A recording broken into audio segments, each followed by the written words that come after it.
Over 27 million people in the US have asthma. The good news is that most people will grow out of this as they get older, but they will still be at a disadvantage compared to most people. Because if you have asthma, you can still have these triggers. You can have different air pollutants or irrigants that can still trigger an asthma attack or still just make it harder to breathe. But the good news is there is a solution that you can do at home to fix your asthma without any medications. So I'm going to show you some breathing techniques that can basically eliminate your asthma. So make sure you stick around for these exercises. When you have asthma, your breathing tubes basically become smaller, and it gets so hard to breathe that exercising can get really difficult. And one thing common among asthma patients is that they breathe more than a regular person. For a normal person, a healthy amount of breathing should be 5 to 6 liters of air per minute.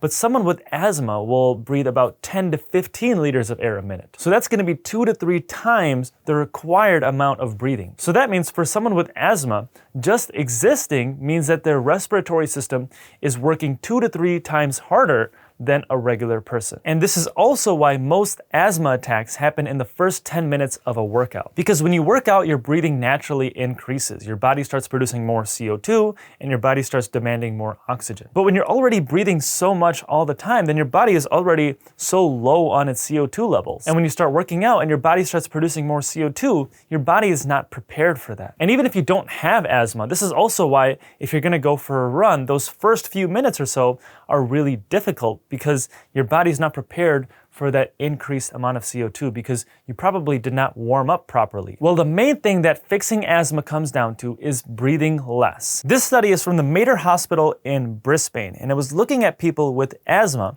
and lowering the amount of air that they were breathing towards a normal level to see if it helped their symptoms. So they were able to reduce their volume of breathing from 14 liters of air a minute to 9.6 liters of air a minute. And they found that just doing this, their asthma symptoms reduced by 70%. And also, their need for inhalers dropped by 90%. And their need for any steroid medications dropped by a whole 50%. So this right here is showing a direct relationship between literally the amount of air that you're breathing and asthma. And the closer that that volume of air gets to normal, the better your symptoms are. So what is a normal way to breathe?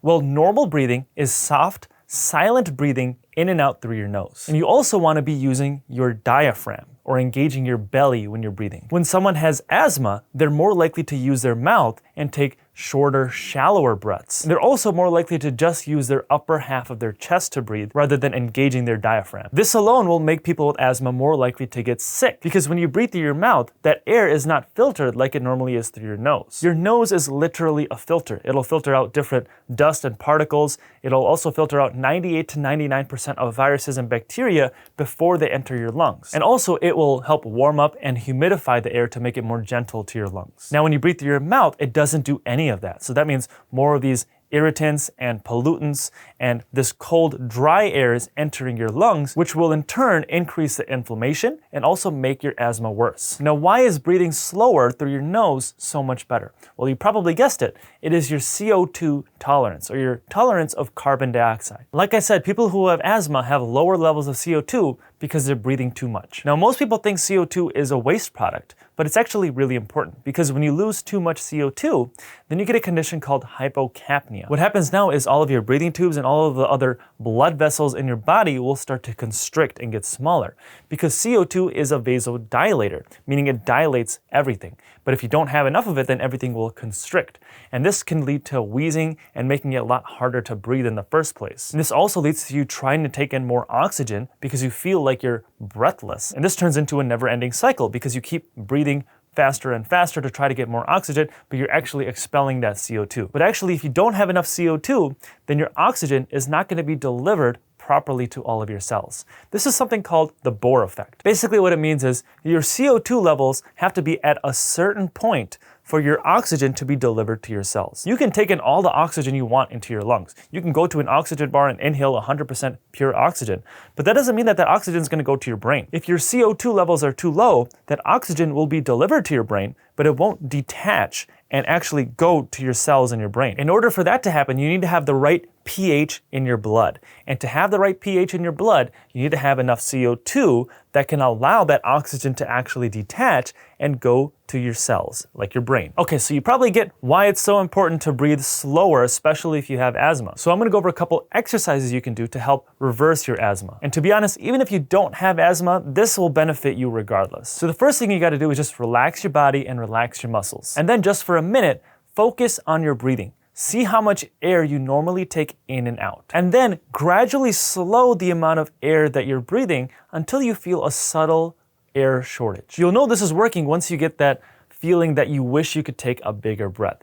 If you're feeling like that, that means you know it's working. And you can even make this a little bit more advanced by putting a hand over your belly and sitting up straight and trying to exert a little bit of pressure as you're doing this breathing to basically train your diaphragm. And you're basically doing like a diaphragm workout. If you feel like your muscles are starting to tense up, then you're going a little too hard. Take a break for 15 seconds, control your breathing, and go back at it. Your goal should be to keep up this breathing for about 3 to 5 minutes.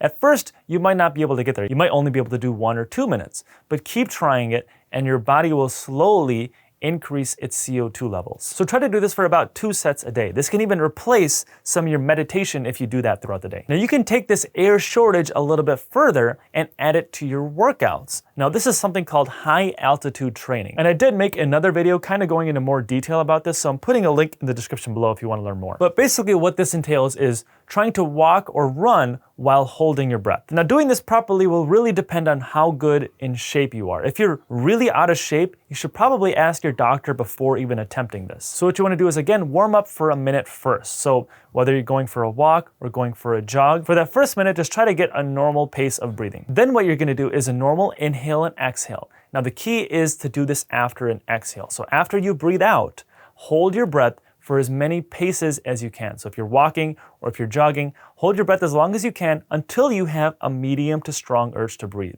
Now you don't want to be dying to take your next breath. If you are basically gasping for air after you're done, then you held it way too long. You should be able to recover your breathing in 1 to 2 breaths. After you do this, you're gonna recover for a minute and then do it again. Try to do this for a total of 10 times. So for example, if I'm gonna go for a walk outside, I'll walk for a minute first, and then after that minute, I'm gonna do a normal inhale, exhale, like you can hold your nose if you want to, you don't have to. And then I'm gonna walk as many paces as I can until I feel that strong urge to breathe. And then I'm gonna recover like this. That's what your breathing should be like if you're walking. Now, if you're jogging, your breathing will probably be a little bit more intense. Now, this is also really good to do for a warm-up, especially if you're just walking before you're gonna go for your jog, because this can basically tell your body that, hey, I'm gonna start increasing my CO2 levels, so get prepared.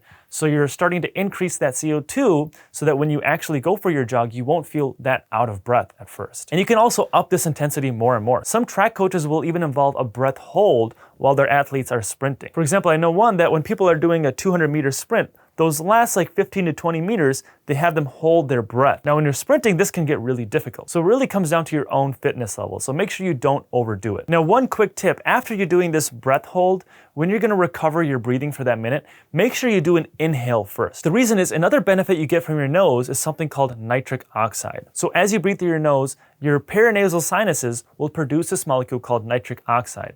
Now, this does 2 things. It's a vasodilator and also an antibacterial. So first, it'll prevent you from getting sick when you have more of this nitric oxide, but also it'll help dilate your blood vessels and it can increase the gas exchange in your lungs even more. What this means is the oxygen that's being transported in your body will be a lot more efficient with more nitric oxide. And when you're holding your breath and walking or jogging, a lot of this nitric oxide is building up. So you want to make sure you breathe that in so that nitric oxide goes into your lungs. Now, a little bonus exercise you can start doing is practicing a breath hold every morning. So the way to properly do this would be, again, relax your muscles and then do a normal inhale, exhale. And then after the exhale, see how long you can hold your breath until you have a subtle to like moderate urge to breathe. There's a quote from the textbook Exercise Physiology. Basically what it says is, after a normal exhale, a person should be able to hold their breath comfortably for 40 seconds before feeling the urge to breathe in again. So it shouldn't be like a super strong urge to breathe. It should be like you're body's natural response to take a breath. Your goal when doing this breath holding exercise should be to try to hold your breath for 40 seconds.